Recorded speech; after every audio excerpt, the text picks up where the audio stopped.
Welcome to the Break the Stigma podcast, where each episode we focus on raising awareness and debunking the negative stigma behind mental health. Hey guys, what's up? My name is Angel and this is the Break the Stigma podcast. So today I have two guests with me. This is my Aunt Jessica and this is my old therapist Fatima. So we are going to be talking today about how both of them are therapists. Or we're going to be talking about basically how therapists manage their own mental health, being that they do a lot of work with depressed individuals and individuals with trauma and different various mental illnesses. So it's important that they manage their own mental health outside of their work as well. So do you guys believe that therapists should have therapists themselves? I do. I think new therapists should have their own therapist. I didn't when I first started in the field, but how I started was more case management, not so much individual therapy, so it was a little different. But once I started individual, I do think that it would have probably been beneficial to be able to process a little bit more in detail some of the things that was being put on me as the therapist. Yeah. I do.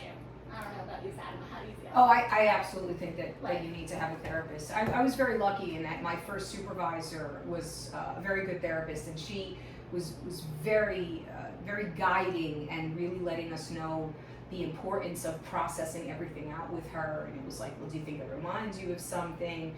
So it wasn't formal therapy, but it was certainly therapeutic. It was called supervision because that's what we all go through. But it really helped a lot, and it was, it helped me discover a lot about myself, and it just helped me grow as a therapist. So absolutely. Yeah, I was gonna say my therapist now, she says that her supervisor acts kind of like as her therapist because she can go to her with like guidance. If you can get a great supervisor and process in supervision, wonderful. But everybody doesn't get that. I didn't have that experience until I was at actually residential. That's where I really started getting really good supervision and support. Prior to that, it was not as supportive. It was a struggle. So I used coworkers, mostly Fatima, to get through some of those more difficult days. Yeah. So yeah, either a therapist or a really good supervisor, whether that's at your job or someone that you pay, because either way you got to do the supervision to get to the end of the tunnel. Yeah, so speaking of using your coworkers as like people to guide you, do you guys think that since both of you are therapists, do you ever bring like your work outside of work? Like, do you guys ever feel like you like are constantly talking about your work even when you're not working? Yes. We therapists don't know how to turn therapists off. Even when her and I get together for dinner or whatever, we somehow end up talking about work. It's just what happens. It's not always like in great detail. Sometimes it's just like, I had this so-and-so, what do you think about this? And, just trying to get some advice and some feedback.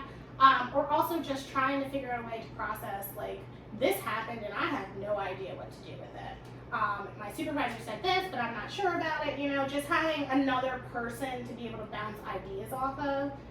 Besides your supervisor, because you may not always agree with what they're recommending, or you know the client better than your supervisor does, and it's like, I don't know if that's a good fit. Let me get some other ideas. Yeah.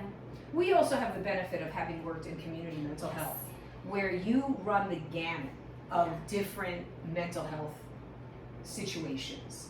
So we would come to each other with, well, this happened. That reminds me of this thing I had over here. And the numbers in community health and mental health, you're just so overwhelmed, but you're so exposed to everything. So you learn what everything looks like, what anxiety looks like, what panic attacks look like, what schizophrenia looks like.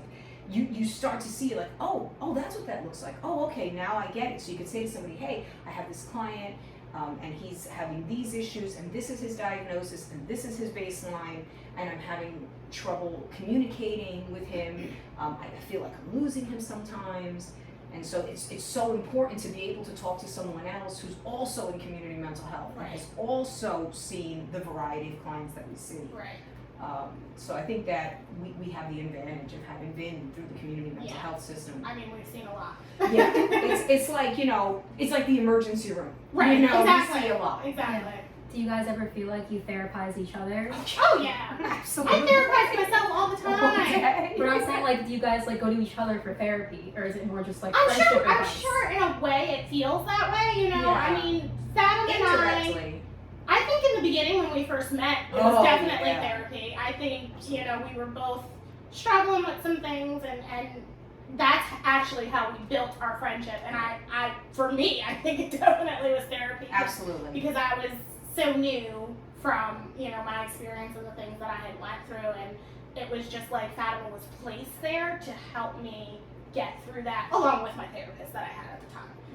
Yeah. It was very nice to, you know, again, go through something that, you know, significant in your life and have somebody who's like, you know, I've been through something significant, and to be able Right. to talk about it. You know, and when you become a therapist, you can never discuss your experience with another client, Right. obviously, but you can discuss the healing process, which comes in really handy when someone says to you, hey, I've had this traumatic event, or I've had this traumatic loss, or I've had this sudden event, or this sudden loss, and then you say, okay, well, I experienced a traumatic event or a traumatic loss, and this is my healing process. Again, you don't discuss the event, but it's very helpful to be able to talk to somebody about what the healing process looks like. You know, to say, oh, it's been 6 months. Oh yeah, I remember when it was 6 months. I was still numb. Oh, you're not even close yet. Oh, I feel like I'm crazy. Oh, that's normal. Right.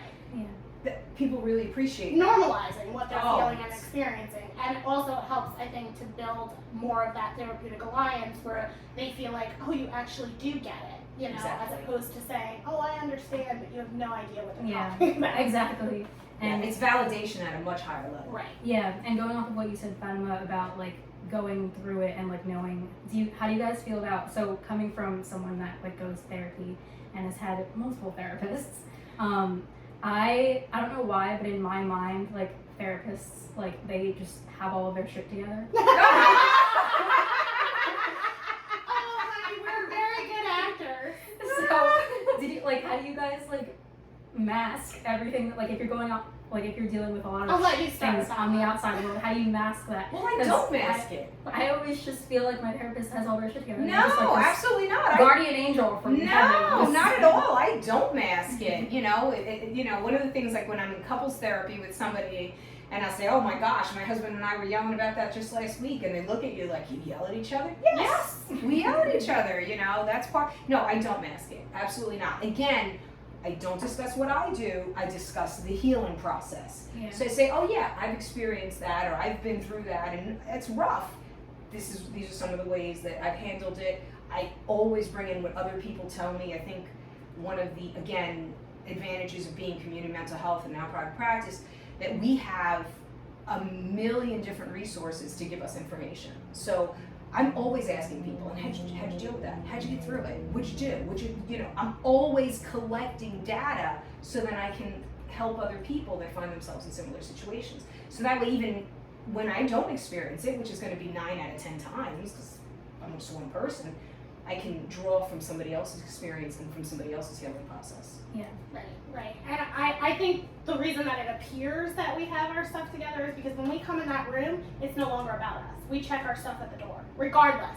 We could have had, I mean, there's been plenty of times when we did community mental health where we had, you know, maybe some stuff go down in the office and we're like, oh my God, how are we going to finish this day? But we get to that client and you would never even know that we had a situation prior to that. You know, that's just, I don't know how to explain it. It's just something that comes with being a therapist because we're people who are passionate about what they do and who go into therapy for the right reasons. We don't go into it to be rich because it's never going to happen.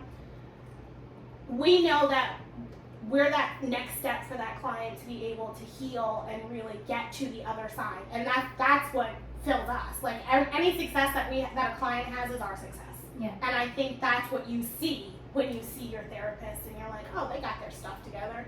They don't. They have their own stuff going on too, but we check it at the door because we have to be there to be able to support our clients. If we brought our baggage into the room too, we would all be the therapist together. Yeah. So then it wouldn't be as effective. So that's what you're seeing. Not that we have it together because none of us do. So is it harder? Like, does it become easier? Like, as you're more experienced with like going through being a therapist, does it become easier to, I guess, like leave all of your stuff behind and Yeah. work on what your client is going through? Because obviously if they bring up something that's still triggering to you, how do you mask that?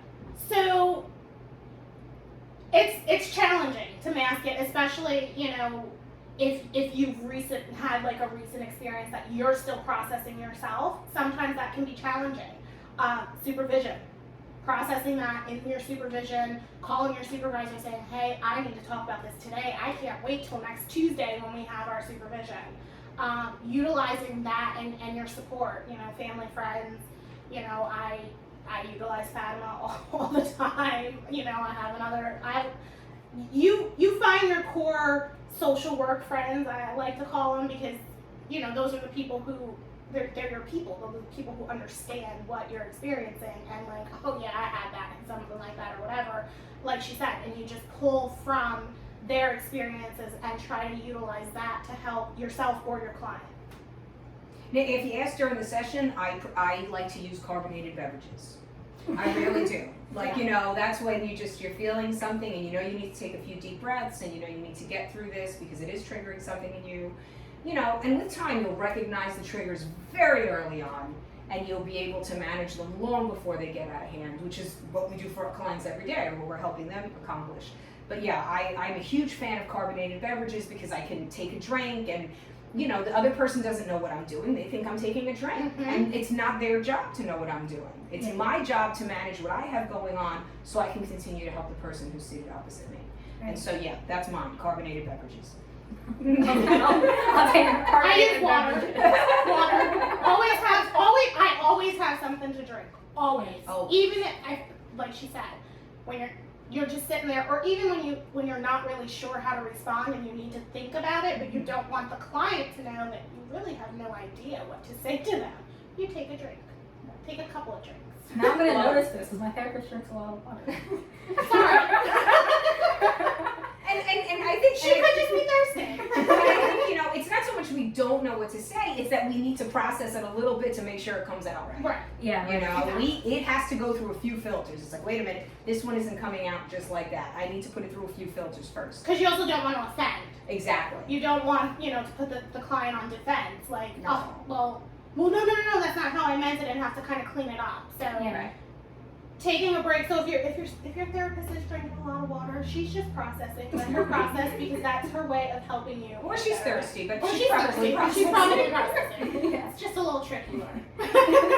So in order to segue into the next topic, is there a specific group of clients that you guys work with? Like, do you specifically work with people who are depressed or bipolar or schizophrenic or children, teens? Is there a specific group of clients that you guys are specializing in trauma? Well, now I'm transitioning into private practice, so that's a different kind of client. That's a client who is actually wanting to be in therapy and seeking therapy. So my age group is going to be from 12 to around 35, 36. Depression, anxiety, trauma, family issues, couples therapy. So pretty much the gamut of whatever they walk into. The privilege with private practice is you kind of get to pick and choose who you want to work with.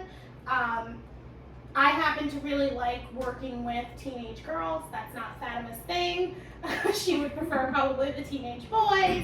And you learn that as you go through different jobs. You're not going to graduate and get that job and some people do, but not many graduate and stay at that job, for the rest of their career. That's how you figure out what it is that you want to do and what your age group and your bracket and your expertise is by exploring and figuring that out. Yeah, and just to bounce off that, again, when you're in private practice, it's very different. I start seeing clients as young as 7. In private practice, when I did community mental health, Jessica was right. I preferred teenage boys to teenage girls because I was terrified of them. But now in private practice, so you were scared of me? In a group. It was different. It was a different experience. In one-on-one, you're not usually, but when you're in a group, you're like, okay, I'm scared. It's tough. It wasn't easy. Tag team on you guys. Yeah, no. So I do. I start them at 7. I have a client now, and she's about 65, and she had a traumatic loss, and they asked me if I would work with her, and absolutely. I don't have an age limit. It's whatever the availability is. But again, pretty much, most of the DSM. I don't work with developmental disabilities or people on the spectrum. I haven't been trained in that.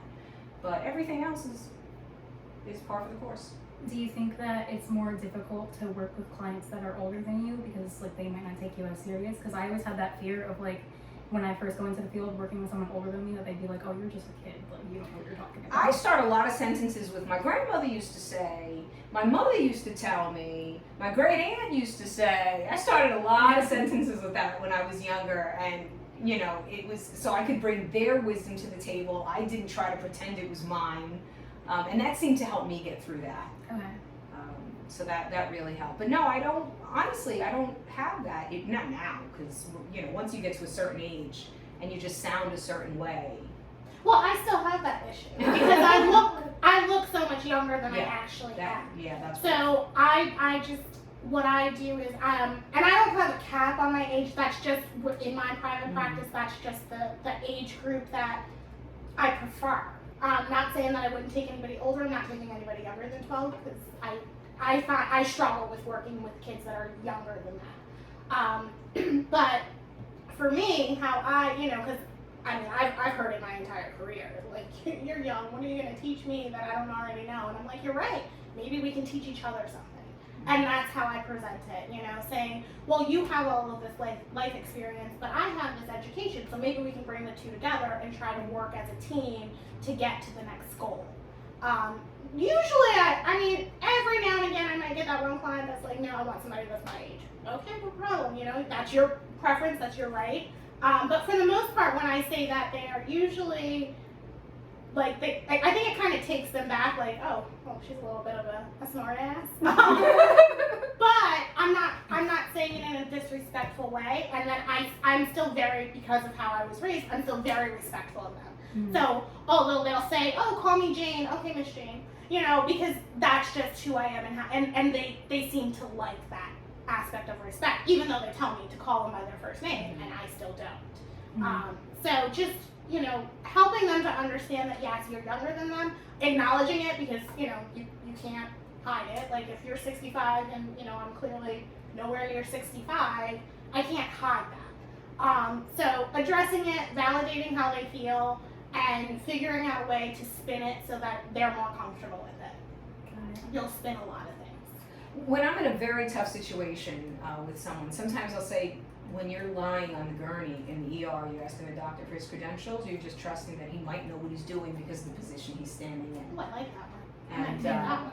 but you have to know who to use that with. Right. You can't use that with just anybody because then you better duck. But, sometimes I use that. I say, maybe we can just get out of crisis mode together. Mm-hmm. If you don't think that we would work as for long-term therapy, that's fine. I respect that. And I always let clients know, if you don't feel this is working out, please let me know. I'll help you find someone. Because if this isn't working, you're not getting I don't want to keep someone there who isn't healing. That's not part of the deal. But I do ask them to say, why don't you let me help you get out of crisis mode, and then we can go from there. Got it. So usually they stay after that. So we've talked about the baseline things surrounding therapy. So now diving actually into the therapy process. Do you guys deal with a lot of clients that have really heavy things going on that sometimes you get out of session and you're like, damn, that was a lot. Yeah. How do you get out of that and are able to go about your day without letting it drag you down completely? How are you able to come out of that and manage your mental health after helping a client process through sufficient trauma? I use a lot of positive self-talk. You got this. You got it. You can do this. This is what you were trained for. This is what you studied a long time for. I say to myself, doctors have to tell a family that they lost someone and then go back to work. This is we are healthcare providers. Not to that extreme, thank God. But that's what we do. This is what we've chosen. This is our path. And, by the time you get to a certain point of your career, you build a little confidence and you say, I got this. Yes, it's hard. But much like we check our own stuff at the door, sometimes you have to check a session at the door and just leave it there. And then you'll come back to it later. Yeah. And you can lose a client, not to a medical condition, but you can lose them to suicide. Sure. Yeah. Sure. I've lost a client to suicide. Yeah. It's hard. It's hard. It's really hard. So for me, I do similar things. What Fatima said. A lot of positive self-talk. I pray. If it's been really tough, I'm like, God, please just get me through the rest of this day. Help me to be able to be there and be present for the next client, because sometimes it is a little harder to shake off. Like Fatima said, with experience, over time, you figure out what works and what doesn't, and how to get yourself through the day. But also, what I've learned is, some of my clients that I know are coming with a little bit more heavier stuff, I put towards the end of the day, as opposed to the morning, where now I'm dealing with this really heavy thing, and then I'm dealing with, not saying that they're all not heavy, but different levels of it. So that's how I try to structure my day, by putting them more towards the end of the day, because at the end of the day, I can deal with it. Yeah. Or I can try to reach out to somebody to process it, or, do whatever, do a guided meditation, to get myself through whatever it was that I was feeling in that moment. So that's how I get through. So speaking of having other clients afterwards, if you do, how do you deal with that if you go through some heavy trauma with a client, and then you have a client directly after, and you have no time to It's all about time management. You have to, yes, you're going to have clients back to back. That's what private practice is. However, you have a little cushion. It's not a lot of time, but if you utilize that time right, you have a little cushion to kind of take a breath and then move on to the next client. I mean, especially right now with the benefit of telehealth, we start the session, It's not like they're coming in the door and they're waiting in the waiting room. I mean, they're waiting in the virtual waiting room.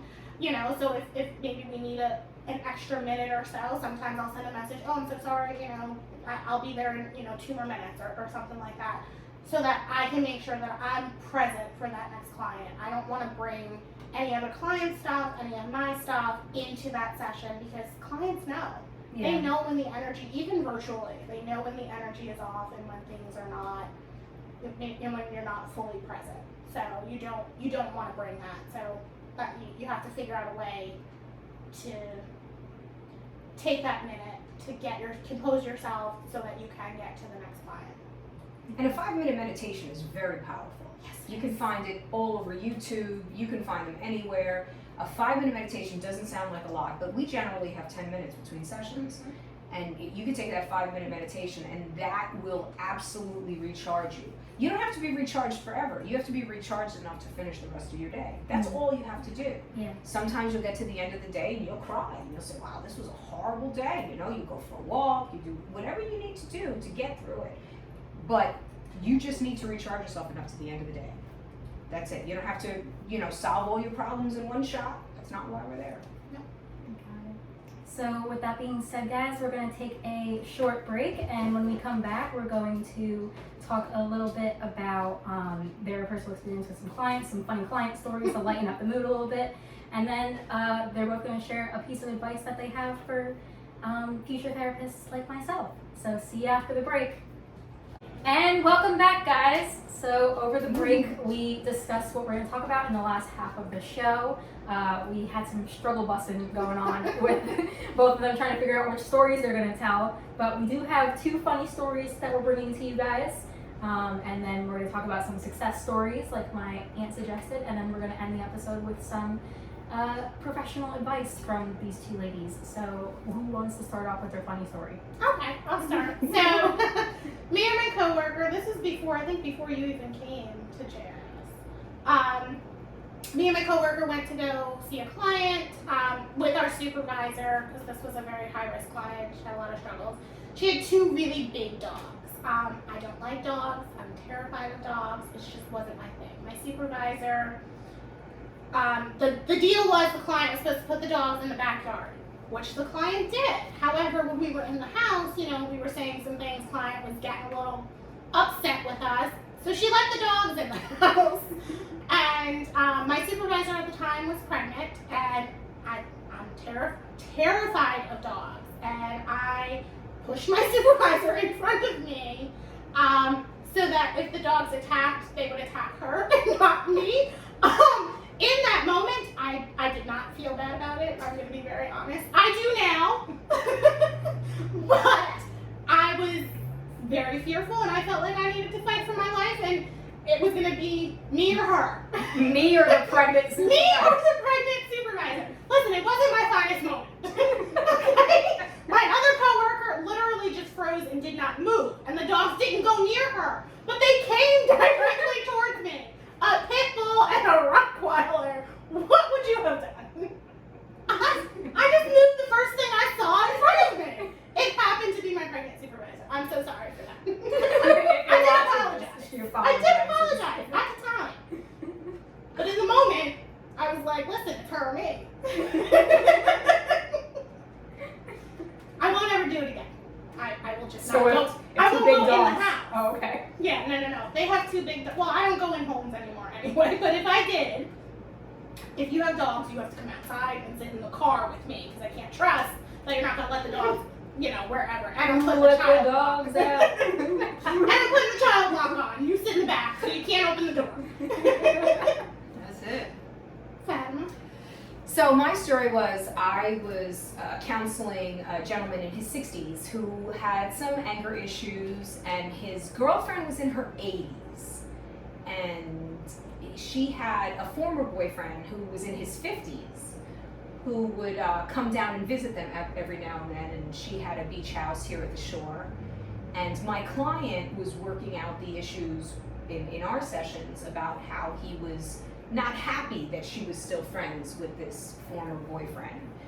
And one day I was there, she asked if she could speak to me alone, and I said, I cleared it with my client and we got into it, and she told me that, that she likes the fact that I'm working with him on his anger issues because she feels like he blows it out of proportion.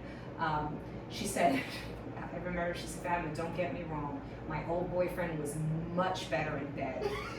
But, my new guy, he sticks around, I like having him around. And I just remember being dumbfounded that this woman in her 80s was experiencing this kind of drama in her life. I just was like, wow, it just doesn't end. Like, age doesn't matter. There's always love triangles and jealousy and anger, and I couldn't get over that. How do you manage to not laugh? Because I would bust out laughing. How do you manage to sit there? Sometimes you do laugh. Yeah. Sometimes you do. Because I wouldn't be able to hold it back. I compliment a lot. I'm like, wow, that's great. Good for you. A lot of validation. Yawn. Wow, that sounds whatever you I yawn. I smile, I nod. I'm like, wow, that sounds like an interesting situation. You have a very innocuous line to get you back, to get your brain back to reset. So that was it was an interesting day. I remember coming back to the office and saying, "You will never believe what I heard today." And it was just amazing. And I just remember this woman in her 80s in fantastic shape. She used to swim every day, and I remember thinking, except for the drama, I would like to be her in my 80s. Right. Me too. Yeah. So with that being said, do you guys want to get into success stories now, like that you've had with clients that have made it out to the light at the end of the tunnel and that you've helped get there? Well, I would say one of my biggest success stories was probably from residential. One of my youth had a lot of significant trauma. Very smart kid. I mean, to the point where sometimes when I'd be talking to her, I'd forget she was 16 because she was just so articulate in what she said, but had horrible trauma. And she was on our program, I think she was there about 7 or 8 months, specifically to process her trauma. And I remember when she first came, I'm not doing this, I don't have trauma, nothing ever happened to me, blah, blah, blah. And it took about a good 4 months to get her to a place where she acknowledged, because we get this, long history about what happened, because typically they've had a lot of interactions with other mental health professionals. So we have all of this backstory or whatever to kind of go off of, especially when they're a little bit more hesitant to open up and actually talk.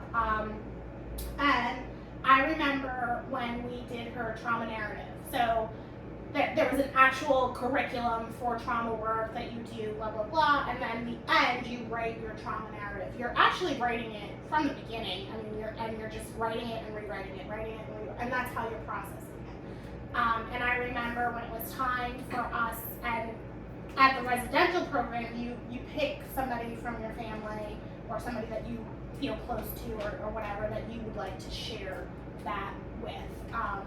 And I remember her saying, she was very insightful by the end, and she said, nobody in my family would understand this or be supportive of this. I don't want to read it to them.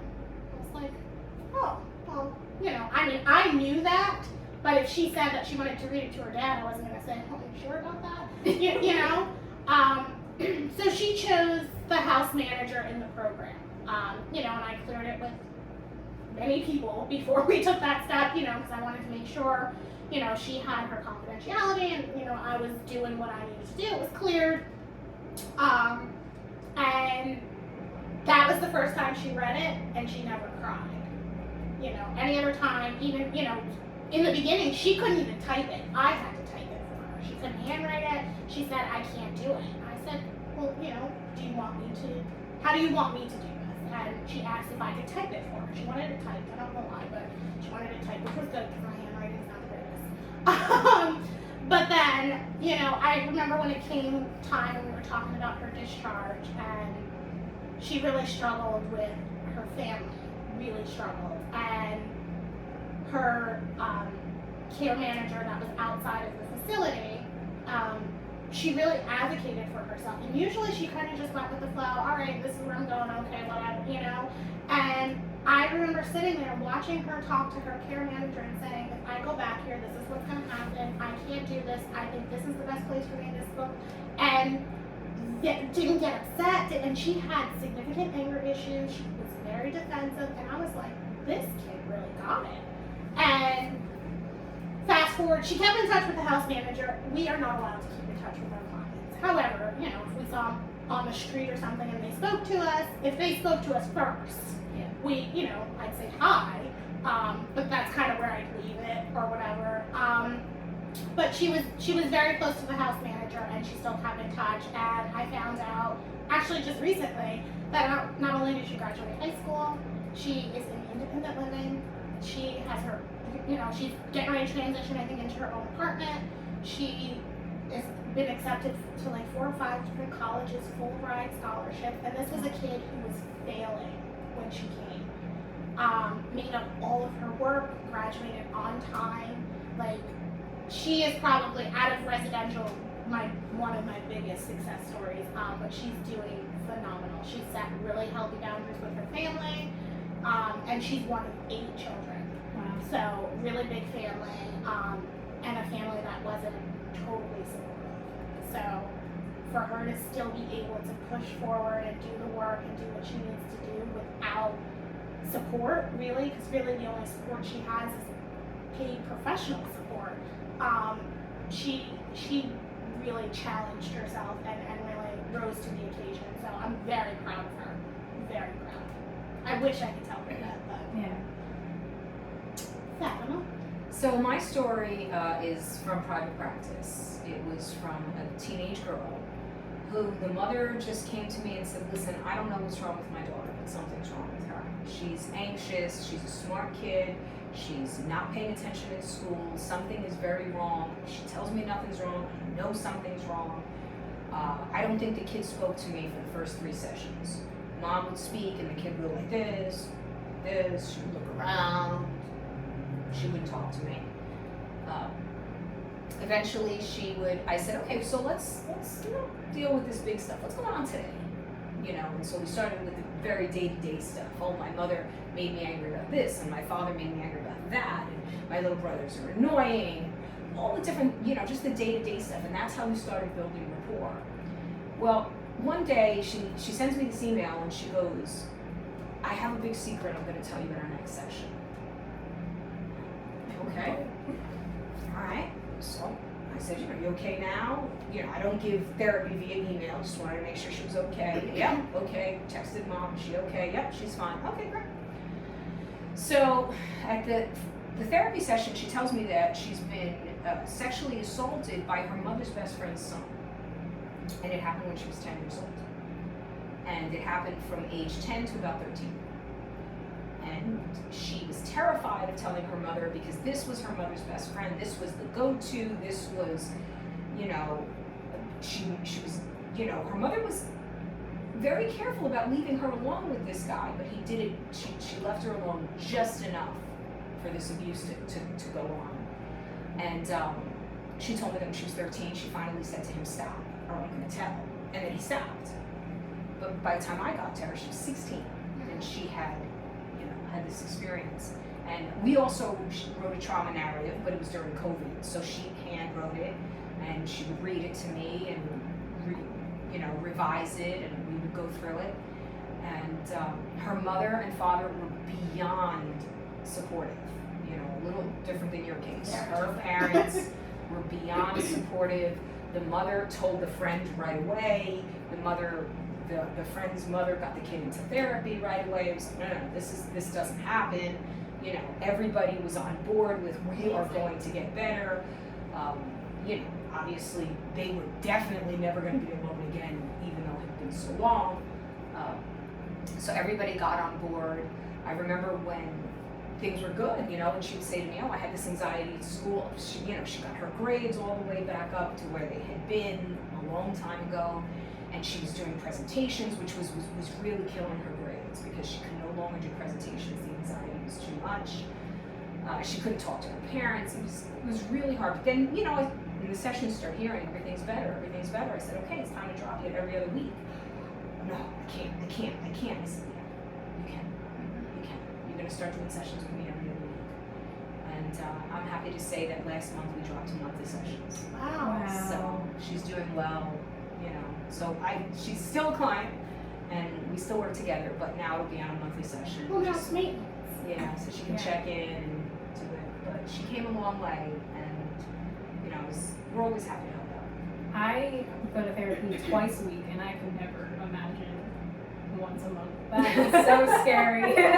You'll get there. But to hear that that's like a possibility. Absolutely.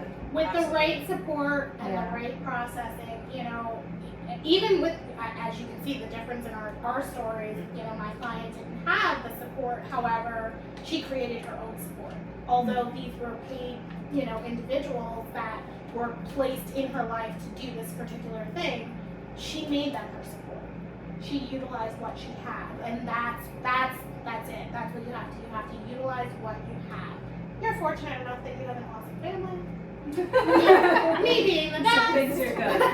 So you'll be okay because you do have a different level of support with some of your friends who are struggling may not. You may be their support, but you will get to once a month. You may get to where therapy is no longer something that you need every month. I remember reading once that when you look at therapy as just an appointment, it's one of the signs that you're almost done. Yep. Because if you're not looking forward to the session, if you're not, oh, I can't wait, we're going to talk about this, I can't wait to talk about that, we need to discuss this, when that fades and it's just like, oh, I have an appointment today at 3 o'clock, it might be time to start talking to your therapist about it. But your therapist will notice it too. Yeah. If they're paying attention. So what do you guys think is the most challenging and the most rewarding aspects of being a therapist? Challenging is definitely knowing what your client needs to do and then not necessarily being receptive to it, because our goal, we go into this saying, I'm here to help you, just take this help, come on, let's walk this path. That is the challenge, is meeting them where they're at and allowing them to be in control of the process. That's probably my biggest challenge. I don't know about No, for you. I absolutely agree. When you've gone through the coping mechanisms with someone for a very specific situation, we break it down to the smallest components. So if somebody's having struggles with anxiety, well, what does it feel like for you? What does it feel like at the beginning of it? What part of your body do you feel it in? We are doing all sorts of progressive muscle relaxation, guided meditation. We want to find out what that anxiety looks like when it's still manageable, before it becomes the outburst, before it becomes the panic attack. And that's generally what a panic attack is. It's untreated anxiety. It's like, oh, you don't want to deal with it? No problem, I got this. And your body will start to have an attack. So, you walk with the client and then, you get on the session and say, oh, I had this, they tell you about this outburst and how horrible it was. And I'm like, okay, well, were you able to use any of the coping mechanisms we talked about? Were you able to use any of the skills we've been practicing? No. Right. Or you get, well, they don't work for me. Well, did you try it? No, because I know they don't work for me. Right. That's the challenge. We're here. We have these tools that we know can work. Not saying that they're all going to work. Right. They're not going to work for everybody. Right. But just like medication, it's trial and error. Yeah. Same thing with coping skills and with therapy. It's trial and error. And when you know that maybe this particular thing might help a little bit and they're just not open to it, it's frustrating as a therapist because, we want to see them do better. We know that this may help them do better, but they're not at a place yet where they're able to see that for themselves. One of the most frustrating things I hear is, I'm just like that. Yeah. Like, no, you're not just like that. You are a product of your trauma, your experiences, your upbringing, your environment, and all the ingredients that went into being you. You're not just like that. Right. But if we adjust a couple of those things, we can make it so you are happier every day. I was asking, is this how you want to be? Is this what you want? I would tell people, one of my signature lines is, therapy is very selfish. We're here to make you feel better. If you're not feeling better, well, then we have to find a way to make that happen. So that's definitely the most frustrating thing. Yeah. And what's the most rewarding? Well, I would say the opposite of that. What keeps us going is when a client comes into session and say, oh, you know what, that thing that we talked about last week, I tried it and this is what happened. And they're, you see them light up and you see the weight coming off of them and you see that they're getting it. That's like our high, if you will. That's what keeps us in the field. Because again, like I said, we're not getting rich. We do this because we really enjoy doing this. There was a reason that we chose this profession. We could have done anything. But this is what we chose. And seeing my clients come back and say, oh, this worked, or, I was able to do this, that, and the third, or see them accomplish a goal that we've been working on, for however long, that's what fills me. That's what keeps me going. And those successes are, there's no words to describe. Absolutely not. I love when they say, oh my God, you'd be so proud of me, when they tell you something, or parents of a teenager come in, especially when you're dealing with children and teenagers, the parents are very much a part of the process, and they play a huge role in the amount of healing and maybe the timeline. And so when they'll say, oh, in another time, I always, when she was yelling, I would just go to her, what's wrong? What can I do? What can I do? And I would say to the parents, listen, if she's not in danger, if she's not hurting herself, if she's not punching a wall or anything like that, you don't think that she's in any kind of danger, I need you to hang out in the living room when she's having her outburst. Mm-hmm. And recently a client said, my husband started to go up the stairs and I grabbed him. I said, no, Fatima said we're not allowed. And she said, and we sat in the living room and we put some music on, and she said, and what normally is a 3 or 4 hour ordeal in our home lasted less than 1 hour. Right. Wow. So that's huge. That's success. You're like, oh my God, look at how much damage somebody can do in 3, 4, 5 hours of yelling, and the exhaustion and the toll it takes on everybody. And now that didn't happen. Right. Yeah. So that's definitely the reward that we get. Yeah. So to end off the episode, what is one solid piece of advice that you guys would give to someone who's looking to be a therapist like myself? Be open to not knowing everything.